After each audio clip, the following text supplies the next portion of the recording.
जैसे जैसे स्त्रियां महाभाव की ओर प्रस्थान करेंगी, वैसे वैसे पुरुष भी महापुरुष बनने की ओर प्रस्थान करेंगे। ठीक कहा तुमने राधा, यही मेरा उद्देश्य है और ये कार्य होने पर सारी स्त्रियों को महाभाव का अनुभव हो जाएगा और फिर प्रेम की अटूट शक्ति से समस्त नकारात्मक शक्ति का नाश हो जाएगा। मुझे पूर्ण विश्वास है कि ऐसा ही होगा कृष्ण। ये कार्य इतना सरल नहीं होने वाला है राधा। अपस्मार! अपस्मार! अब केवल एक ही मार्ग शेष है, मुझे अपनी दिव्य शक्तियों से अपस्मार को ढूंढना होगा। वो राहु और केतु की भांति भ्रमपूर्ण नहीं है, मिल ही जाएगा।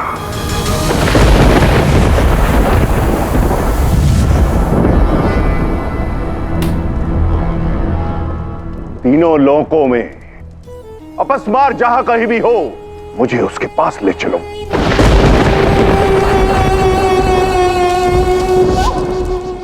केतु, मुझे पूर्ण विश्वास है कि शुक्राचार्य अपनी शक्तियों से अपस्मार को ढूंढ लेंगे और कृष्ण की योजना विफल हो जाएगी।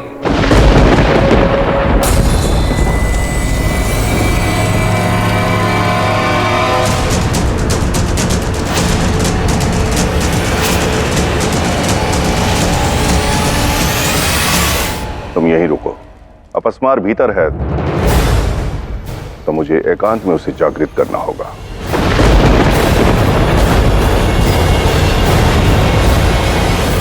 मैं अत्यंत उत्सुक हूं ये देखने के लिए कि शुक्राचार्य कैसे अपनी योजना को सफल करेंगे। मैं भी।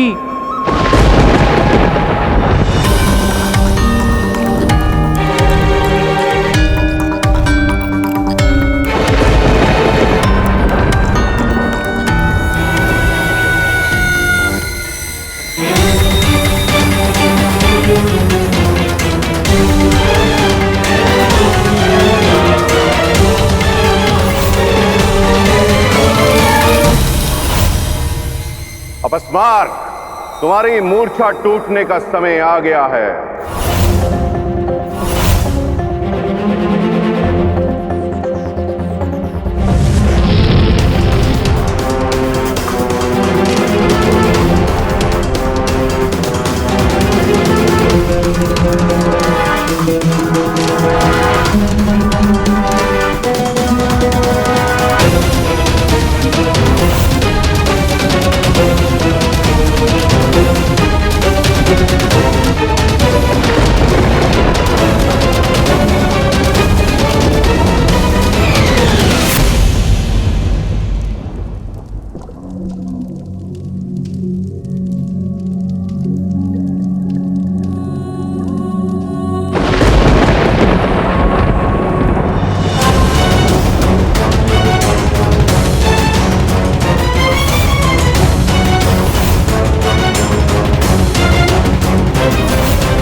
कैसे हो अपस्मार?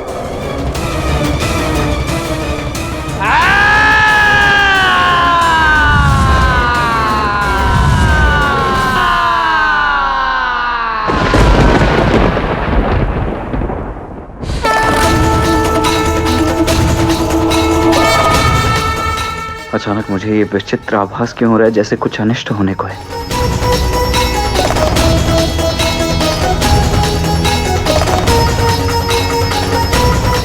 रेवती जी, मैं अभी आता हूं।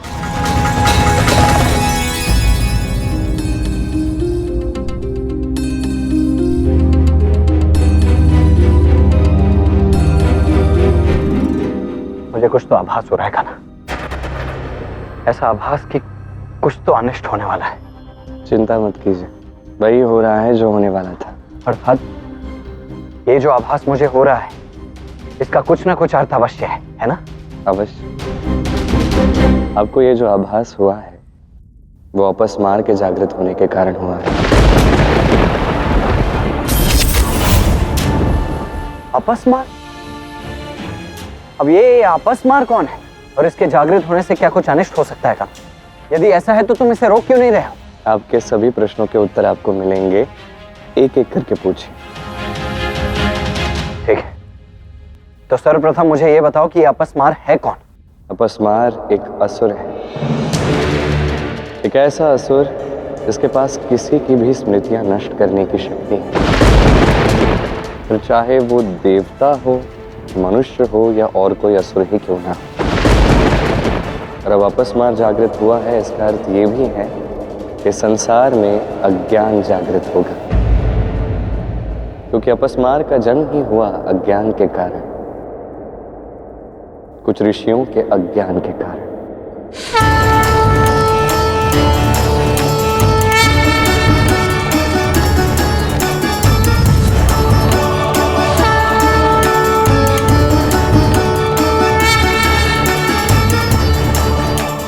महादेव, ये हम कहाँ आ गए? इन ऋषियों की परीक्षा लेने, गौरी।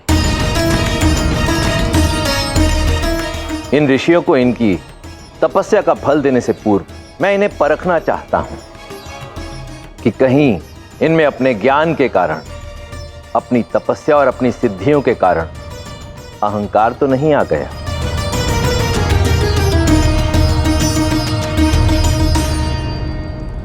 भिक्षाम देहि, भिक्षाम देहि, भिक्षाम देहि, भिक्षाम देहि।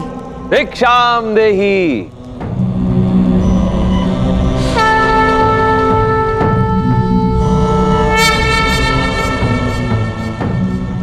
ये सभी ऋषि अपने ज्ञान के अहंकार में कुछ इस प्रकार चूर हो गए कि साक्षात महादेव और देवी पार्वती को तक नहीं पहचान पाए, उन्हें प्रणाम तक नहीं किया,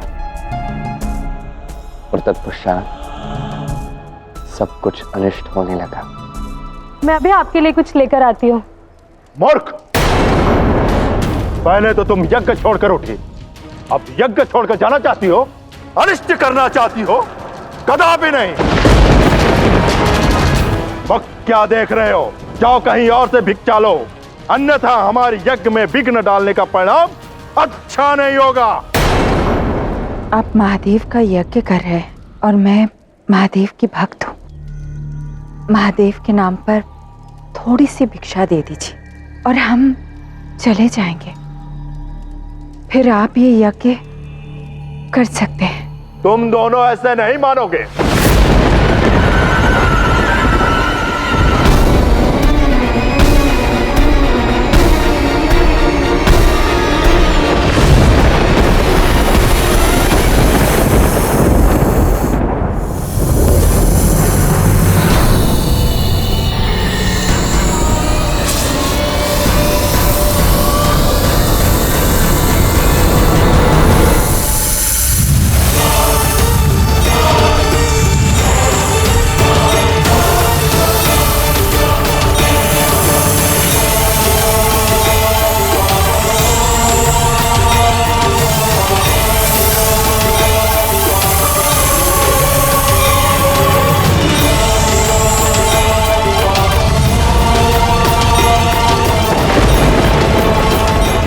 ऐसा ज्ञानी स्त्री और इसके मायावी पति को बताना ही होगा कि हमारे जैसे ऋषियों के यज्ञ में विघ्न डालने का परिणाम क्या होता है।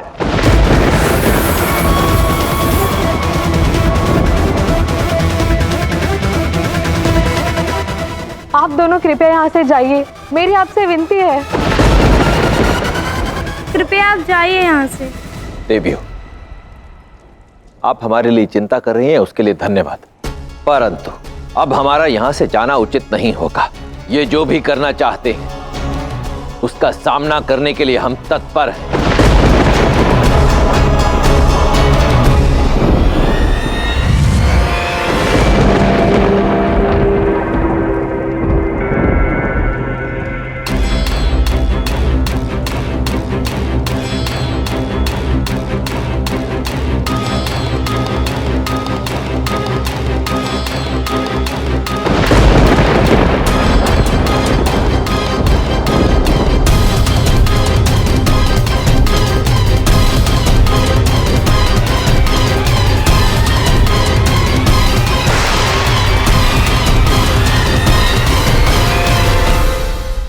प्रणाम गुरुदेव। हम सब ऋषियों ने मिलकर तुम्हारी रचना की है। तुम्हारा नाम अपस्मार होगा। तुम अज्ञानी और विस्मृति के असुर होगे। जाओ इस अज्ञानी स्त्री को दंड दो। जो आज्ञा गुरुदेव।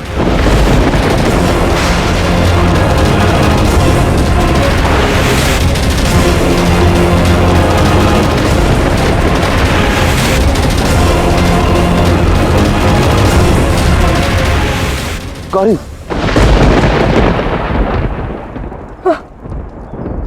तुम ठीक तो हो ना? आप कौन है?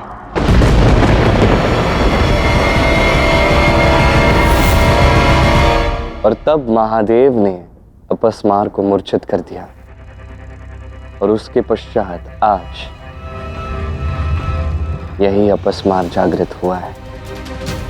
यदि अपस्मार की शक्तियों से स्वयं देवी पार्वती महादेव तक को भूल सकती हैं, तो इसका अर्थ तो यही है ना कि हम में से कोई भी सुरक्षित नहीं है। इसका यही अर्थ है कि यदि अपस्मार यहाँ आ गया तो यहाँ उपस्थित समस्त स्त्रियां जो इतनी अधिक प्रसन्न हैं, जो महादेव के नृत्य को देखकर महाभाव को बस अनुभव करने ही वाली हैं, वो सब भी सब कुछ भूल जाएंगे। नहीं गाना, ये तुम नहीं होने दे सकते। ये तुम कैसे होने दे सकते हो? अब भला होने को कौन डाल सकता है दाव? नहीं, अब चिंता क्यों कर रहे हैं? अभी तो अपस्मार जागृत हुआ है, यहाँ पहुंचा तो नहीं है। तो क्या कान्हा, उसके यहाँ आने तक हम हाथ पर हाथ धरे बैठे रहेंगे? उसे यहाँ आने से रोकना होगा। मैं ऐसा कदापि नहीं होने दूंगा। मैं जाकर उसे पहले ही रोक दूंगा। अब आपको कैसे समझाऊं दाऊ? मैं भी यही चाहता हूँ कि यहाँ हर एक स्त्री प्रसन्न रहे, महाभाव का अनुभव करे और हर एक पुरुष भी महापुरुष बने। किंतु अब जो भी होगा, अच्छा हो या बुरा हो, जो भी होगा समय के साथ से ही होगा।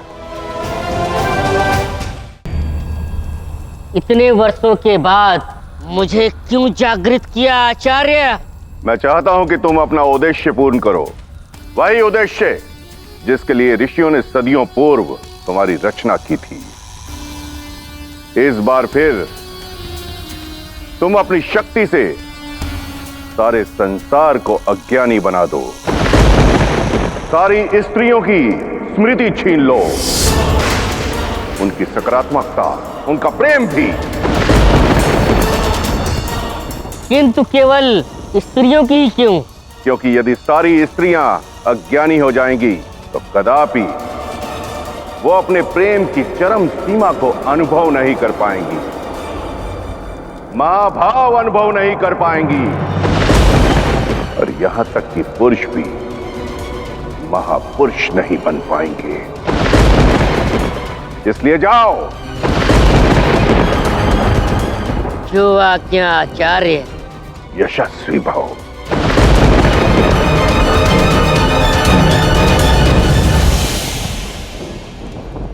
मेरे रहते वो अपस्मार द्वारका पर अपनी कुदृष्टि डाले, ये मैं कदापि नहीं होने दे सकता। रुक जाइए दाऊ। इस बार मैं तुम्हारी कोई बात नहीं सुनूंगा। इतनी कठिनाइयों के पश्चात तो राधा और अन्य सभी स्त्रियां इतनी अधिक प्रसन्न हुई। अब इस अपस्मार को मैं ये सब नष्ट करने नहीं दे सकता। यदि आप अपस्मार को ढूंढना चाहते हैं तो मैं आपको नहीं रोकूंगा, किंतु एक बार विचार करके देखें।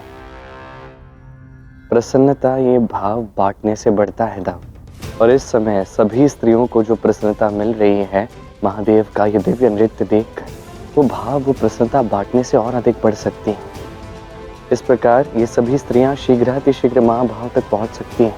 फिर भला इस समय हम महादेव के इस दिव्य नृत्य की सकारात्मकता पर ध्यान क्यों नहीं केंद्रित कर रहे हैं दाऊ? अब स्वयं देखिए, रेवती भाभी को प्रसन्न देख के, उनकी मुस्कान देख के आप भी कितने अधिक प्रसन्न हुए थे, नहीं? सोचिए, जब उन्हें ज्ञात होगा कि सभी के पति उनके साथ मिलकर प्रसन्नता बांट रहे हैं, महादेव के इस दिव्य नृत्य का आनंद उठा रहे हैं, बस आप नहीं, तो कैसा लगेगा? किंतु उनकी ये प्रसन्नता सदैव बनी रहे, इसके लिए उस अपस्मार का भी तो कुछ करना आवश्यक है ना कान्हा? अब चिंता मत कीजिए, सब कुछ मुझ पर छोड़ दीजिए। अभी बस हमें भीतर चलना है। महादेव के इस दिव्य नृत्य से जो प्रसन्नता मिल रही है, उस प्रसन्नता को सबके साथ बांटना है। उचित है। आइए।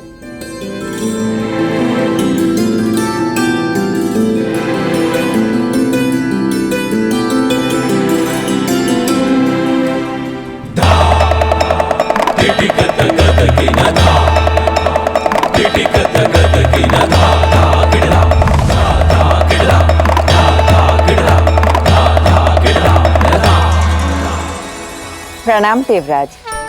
प्रणाम माता। आप सब यहाँ? माता, हम सभी की इच्छा थी कि हम सब कैलाश आएं और प्रत्यक्ष महादेव को नृत्य करते देखें, इसलिए हम सभी चले आए माता। उचित किया आपने।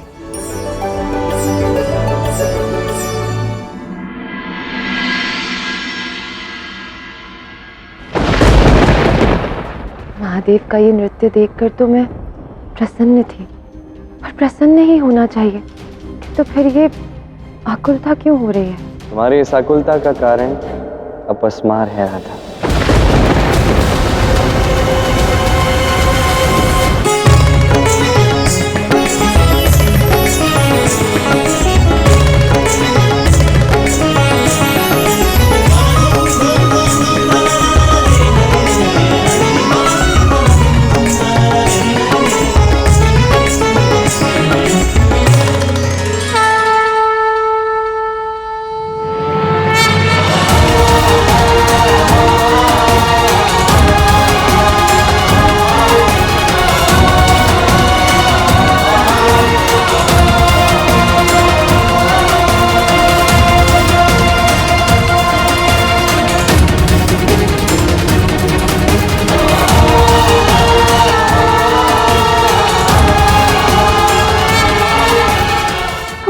भाग्यशाली, हमें पार्वती माता का नृत्य देखने का सौभाग्य प्राप्त हुआ। महादेव और पार्वती जी को यूं साथ में नृत्य करते देखकर मेरा भी नृत्य करने का मन हो रहा है। आर्य, चलिए ना हम भी नृत्य करते। आर्य, चलिए ना। हाँ, चलो।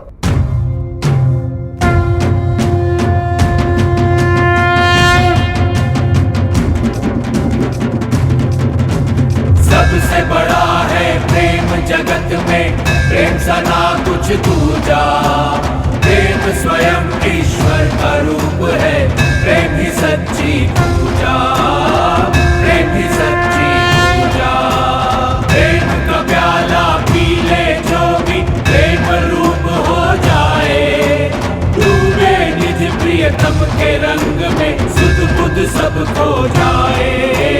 सुध बुध सब कान्हा, राधा और तुम्हारे नृत्य के बिना तो सब कुछ अधूरा ही है। तो जाओ, राधा के साथ नृत्य आरंभ करो। अवश्य देव।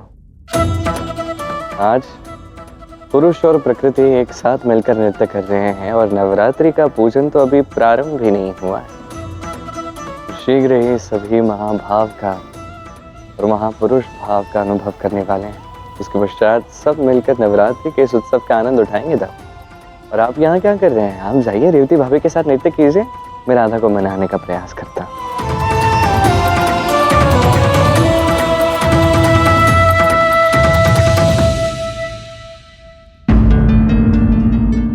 चलो राधा, हम भी इस नृत्य और प्रेम के भाव में घुल जाते हैं। बुरा मत मानना कृष्ण, मैं प्रसन्न हूँ महादेव और पार्वती का ये दिव्य नृत्य देखकर, किंतु मेरा इस समय नृत्य करने का मन नहीं हो रहा है। किंतु पता नहीं क्यों मुझे बेचैनी हो रही है। ऐसे लग रहा है कि कुछ तो अधूरा है, कुछ अनुचित हो रहा है।